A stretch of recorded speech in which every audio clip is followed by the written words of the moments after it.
Welcome to Devasena అభిరుచులు. ఈరోజు మనము పాలక్ పన్నీర్ కర్రీ చేసుకుందామండి.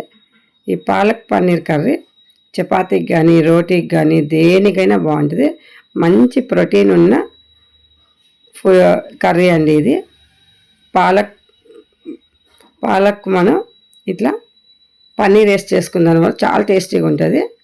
మనం ముందుగా కొంచెం వాటర్ ఫ్రిడ్జ్లో పెట్టుకోవాలండి. ముందు కూల్ వాటర్ చేసుకోవాలి. ఇప్పుడు స్టవ్ మీద కొన్ని వాటర్ పెట్టుకొని వాటర్ మసలే వరకు ఈ లోపల పాలకూరను మనం శుభ్రంగా ఏరి పెట్టుకొని కడిగి పెట్టుకుందాము.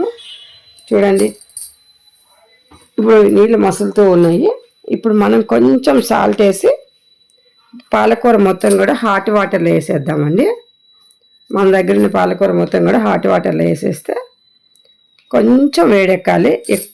ఎక్కువసేపు బాయిల్ అవ్వకూడదండి. ఇది ఒక 2 మినిట్స్ 2 నిమిషాల సేపు మాత్రమే వాటర్లో వేసి తీసేసేయాలి. ఇప్పుడు మనం ఫ్రిడ్జ్లో పెట్టుకున్న వాటర్లో కూల్ వాటర్లో ఈ పాలకూరని వేసేసేయాలండి. ఎందుకంటే కలర్ చేంజ్ అవ్వకుండా ఉండడం కోసం ఆకుకూర మంచి గ్రీన్ కలర్ రావడానికి ఈ విధంగా మనం కూల్ వాటర్లో వేసుకోవాలి.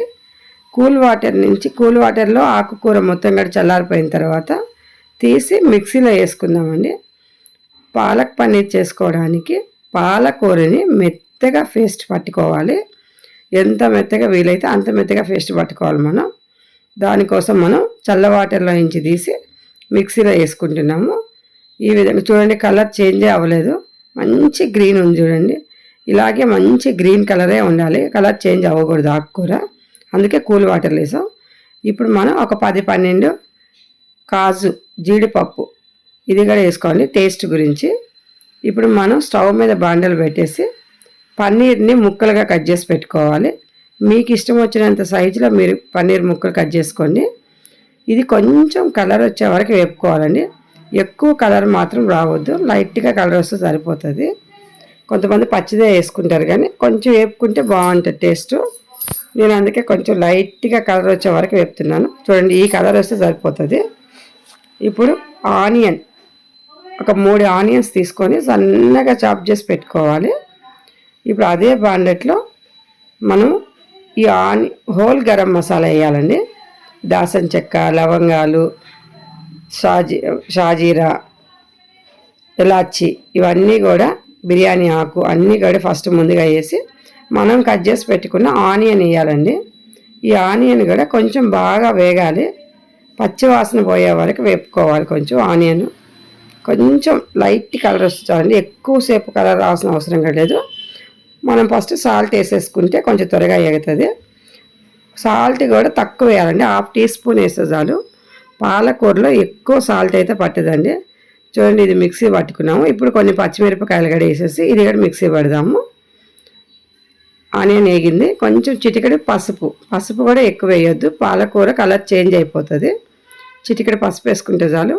సాల్ట్ కానీ పసుపు కానీ కొంచెమే వేసుకోవాలండి. పాలకూరలో సాల్ట్ అనేది తక్కువే పడుతుంది. అల్లం వెల్లిగడ్డ పేస్ట్ 1 చెంచా నిండా అల్లం వెల్లిగడ్డ పేస్ట్ వేసుకుందాము. ఇది బాగా వేగాలి. అల్లం వెల్లిగడ్డ పచ్చివాసన పోయే వరకు వేపుకొని ఇప్పుడు మనం మిక్సీ పట్టుకున్న పాలకూర చూడండి, మెత్తగా మిక్సీ పట్టుకున్నాము. పచ్చిమిరపకాయలు, పాలకూర, జీడిపప్పు ఈ 3 మెత్తగా మిక్సీ పట్టుకున్నది ఈ ఆనియన్ కర్రీలో వేసేసుకుంటున్నామండి. చూడండి ఎంత మంచి కలర్ ఉందో, గ్రీన్ కలరే ఉండాలి, గ్రీన్ కలర్ మారకూడదు. ఇప్పుడు మనం దీన్ని బాగా వేపుకోవాలి. గరం మసాలా కొంచెం గరం మసాలా వేసుకుంటున్నాము, మంచి టేస్ట్ వస్తుందండి. ఇప్పుడు ఇది బాగా కలుపుకోవాలి. ఇందులో ఎలాంటి కారము వేయట్లేదు మనము, ఎందుకంటే పచ్చిమిరపకాయలు వేసాం కాబట్టి ఆ పచ్చిమిరపకాయల కారమే సరిపోతుంది. ఇప్పుడు పన్నీర్ ముక్కలు మనం వేయించి పక్కగా పెట్టుకున్న పన్నీర్ ముక్కల్ని వేసేసి బాగా వేపాలి.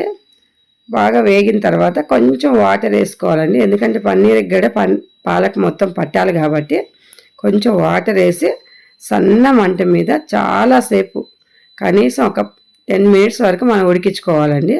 ఎంత ఉడికితే అంత టేస్ట్ వస్తుంది. ఫైనల్గా మనం కర్రీ అయిపోవచ్చిందండి. ఇప్పుడు కొంచెం క్రీమ్ వేసేసి మూత పెట్టేద్దామండి. ఇది బాగా కలిపేసి చూడండి కలర్ ఇప్పుడు చేంజ్ అయింది కొంచెం, అంటే బాగా ఉడికిన దానివల్ల కొంచెం కలర్ చేంజ్ వస్తుంది. మూత పెట్టేసి బాగా కలుపుకొని ఇప్పుడు కర్రీ అయిపోయిందండి. సర్వింగ్ బౌల్లోకి సర్వ్ చేసుకుందాము. చూడండి మంచి కలర్ ఉంది, చాలా మంచి కలర్ వచ్చిందండి. ఇదైతే సూపర్ కలర్ ఉంది. మీరుగా చేసుకొని తిని చూసి ఎలా ఉందో మాకు కామెంట్స్ పెట్టడం మర్చిపోవద్దండి. తప్పనిసరిగా పాలక్ పన్నీర్ చేసుకోండి, చాలా మంచిది ఇది. Thank you for watching.